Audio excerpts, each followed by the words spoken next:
میری لڑکی نے اتنی گندی حرکت کر دی، میں منہ دکھانے لائق نہیں رہا سر۔ جس مسجد میں میں نے سجدے کیے ہیں سر، میں تڑپتا ہوں اس مسجد میں جاؤں، ایک رکعت نماز پڑھ لوں، 2 رکعت۔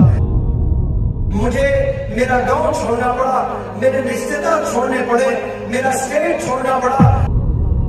ایک دفعہ مجھے فون آتا ہے اور پہلے 5 منٹ والی نے صرف روئے جا رہا ہے، روئے جا رہا ہے، روئے جا رہا ہے۔ پھر میں نے اس کو خاموش کروایا، پوچھا بتا حضرت اب کیوں رو رہے ہیں، بتاؤ تو صحیح رو کیوں رہے ہیں؟ تو روتے روتے غمزدہ باپ مجھ سے کہتا ہے میں مکھیا تھا، میں لوگوں کے حل سالو کرتا تھا، لوگ دور دور سے میرے گھر آ کر پرابلم سالو کرتے تھے، میں مشہور تھا لوگوں کے پرابلمز کو سالو کرنے کی وجہ سے، لیکن میری نوجوان بچی نے سر وہ حرکت کر دی، مجھے میرا گاؤں چھوڑنا پڑا، میرے رشتے دار